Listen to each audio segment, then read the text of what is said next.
Hello, welcome to the 6th episode of EmanCast. I'm your host, Eman 2.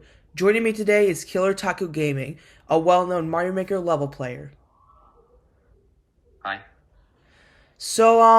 In this episode we're going to be discussing more Mario Maker 2 subjects and some more like level making and level playing stuff. So, Killer Taco, how are you doing today? I'm doing good. That's good. I'm doing good myself as well.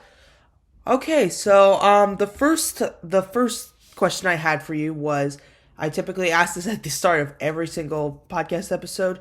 Um, what what are your thoughts about Super Mario Maker 2 as a game? Like a game that you could just play on your Switch. Like it doesn't even have to feel like you can exclude the whole like teams, the all that competitive side, just a casual game that you can just have fun with on your Switch in a casual factor. Like what are your thoughts about that? I think it's a good game. You can make levels and stuff like that. And I think it's a good sequel to Mario Maker 1. They added a lot of good new stuff. Hmm. Yeah. Like story mode, new enemies and stuff like that. Versus. Yeah. Oh yeah. Um, hmm Yeah, I think it's a good game. Yeah, I feel like the new additions were certainly well implemented. I certainly think that, yeah, it was it was a well deserved sequel that it really needed because just started to get a chance on the Switch. But hmm now on the complete opposite side of things, so are you in any like teams by chance? Are you in any like Team Shell, Team Jam, like those teams? Yeah, I'm in Team Shell. Team Shell, okay. I'm also Team Consistency. I haven't really done much with it, but Yeah. because I don't have that many consistency levels, Oh yeah. I've been trying to focus on Team Shell stuff. Yeah. In Yeah. that regard of like all this of all the that nature, what are your thoughts about like all the like I mean it's not really like I guess the most competitive, but like it also is like the more like I guess more form competitive form side of Mario Maker, which could also fall under versus, which is a very competitive mode. So like what are your thoughts about the hmm competitive communities in Mario Maker 2? Yeah. Um, I guess it's cool. Like you can challenge each other and stuff like that. Hmm. We're talking about versus, right? Yeah, we can talk. Yeah, versus is for sure. I don't do versus, but I guess it's cool. You can play with each other and the points and stuff, Yeah, and it's cool. yeah, absolutely. And also yeah, Oh, go ahead. What were you gonna say? I was gonna talk about Team Shell. Mhm. I think it's really cool. You can push the game to its limits and stuff like that. Oh yeah. And I like that we're still thinking of new ideas and stuff like that. Hmm. And I think it's really cool. Yeah. And, yeah.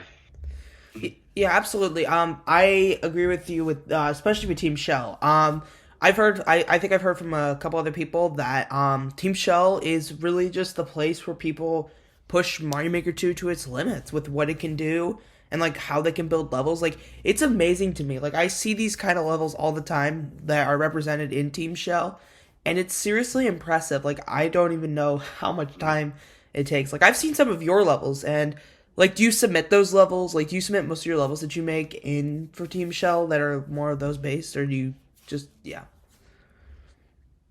Yeah, I submit them. They don't all get accepted because some of them are bad, but That's oh, but that's okay. yeah, I Yeah, I have one that's been pending for like months. I don't know who's gonna submit it, right. but I don't know if it's good or not. Like I think it's good, but some players might disagree. But Yeah, yeah. It's all about yeah. taste. It's all about taste. But I mean, I know there are guidelines in that, but yeah, I get hmm that. But yeah, okay. So the next question is that I have for you is okay, we kind of talked about all those casual competitive all that. What do you think is the easiest and hardest part about Mario Maker 2? Like what is something that you just think, okay, cool. I'm going to grab my controller and make or have an easy experience, or you know what, you're like, okay, let's challenge myself, or I'm not playing this because it's too tough. So what are the easiest and hardest parts about Super Mario Maker 2? I guess the easiest is like finding easy levels, I guess, because I mean, there's a lot of easy levels out there Oh yeah. that you can just play if you just want to play something, you know. Yeah. I know I'm a Kaizo player and I could probably beat levels a lot easier than some people, but Hmm. still, there are easy levels out there if you just want to play something and just have fun, I guess. I don't know. Yeah. And I guess the hardest thing is like you were talking about like playing levels and it's too tough. Yeah. Um, like I just can't grind levels because I just don't got the patience for it, I guess. Yeah. Because after like 2 hours, I just kind of want to play something else, you know? I get that. Yeah. It's good to know, like, I don't like.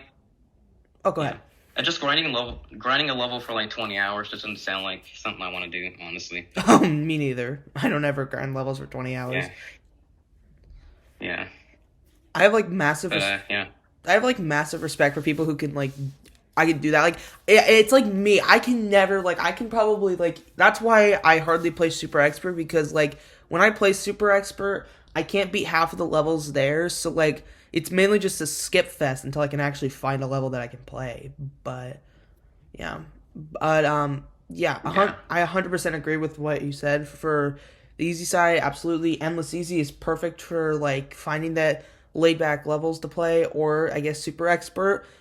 Like yeah, like honestly, the problem is yeah, I'm kind of with you. I'm not someone to keep playing the game for like a long period of time. Like I'd say probably maybe if I'm in a decent session, I will play Mario Maker 2 for like maybe 3 or 4 hours. But yeah, I mean, I get that 100%. But yeah. Now, the next question I had for you is, so you make, Killer Taco Gaming makes, YouTube videos. Do you, so you make like a lot of, just making sure, you make a lot of like Mario Maker 2 stuff, or do other stuff? Because I've seen your Mario Maker 2 videos, but I didn't know if you did other stuff on your channel. I've pretty much been doing Mario Maker stuff. Yeah. Like every now and then, I make something else. But honestly, I don't really know what else to make. It's just Yeah. whenever I'm bored, I guess. Right. I get that. Yeah. But yeah, so Killer Taco Gaming makes a bunch of Mario Maker 2 Kaizo videos, whether that be levels that he made, or levels that was made by other creators. Yeah, it's very good. He has a really great consistency when it comes to this. But do you ever find like this is a new question, but I feel like I have to ask you, because I've been like, because sometimes I see your shorts, and you're fairly consistent with the shorts. Like I mean, there's like it feels like you put them out a lot, and I feel like, do you ever get like burnt out from like having all these like levels? Because like you see, because like Mario Maker 2 is an endless Mario game, so you'll have infinite levels forever. So yeah, but what would you say, like, would you say that there's like a grind for it, or do you just like yeah? Yeah, I do. I am kind of tired of it, honestly, Yeah. because at this point, the only reason I'm doing it is just because I want a video to pop off. Yeah, no. You know, it, Yeah. it hasn't really happened. But I mean, I did get one video with like 5,000 views, which is Ooh, pretty nice. good. Yeah, I that is think that's very good. it's my most viewed video. That's good. But yeah, I do kind of want to stop because I feel like I got so many videos. It's just kind of the same thing over and over and over again. I feel like eventually I want to change it up a little bit. You know? Yeah. And it's always good to like not. But, yeah. It's always good to not like burn yourself out. Or, like you should have enjoyment with like what you do. So I get that 100%. Like being like not really wanting to change up the content, or just like making something completely different, which I get that. But yeah, wanted to make sure I discussed that.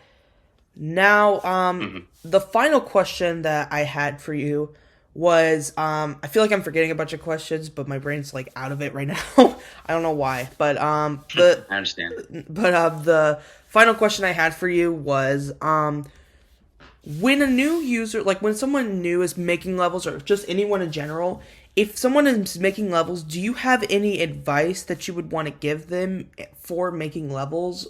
Like if they just started, or like, what are stuff that you think that like should and shouldn't be in levels?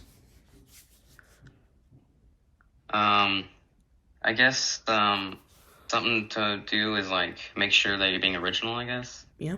don't just copy levels because people will call you out on it. Yeah, for sure. You know, Mm-hmm.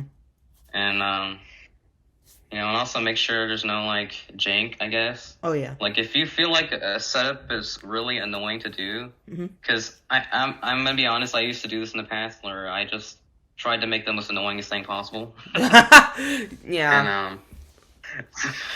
because I just wanted to be hard. Right. But if setup feels annoying to you, don't put it in there, especially if you're trying to submit it on Team Shell, because they will probably not accept it. Right. And yeah, be original. Don't put annoying stuff. Yeah. Being original is 100% one thing that I agree with. Like, seeing, like, I mean, you could be, like, remaking things, or, like, just re-uploading a title screen level or something like that. Like, be original with what you can do if you can. And Yeah. jank is also a big one. Like, I know a lot of level creators just want the level to be hard, but I feel like there's this, like, sometimes people forget that, like, the level is more annoying than hard, because it's like designed in like in a weird fashion. But Yeah. that might be just me, but I 100% agree with what you said. So yeah. Well, those were all the questions that I had for you, Killer Taco. Thank you so much for joining me on this episode of EmanCast. So All right. You're welcome. yeah, no problem. And so, okay, thank you so much for watching this episode. EmanCast will be taking a short break. On the next episode would be January 7th. However, the next episode will fall under the break from Eman SM2 and all three Eman channels. So I will make more in detail on that on the main channel when the New Year's presentation comes around.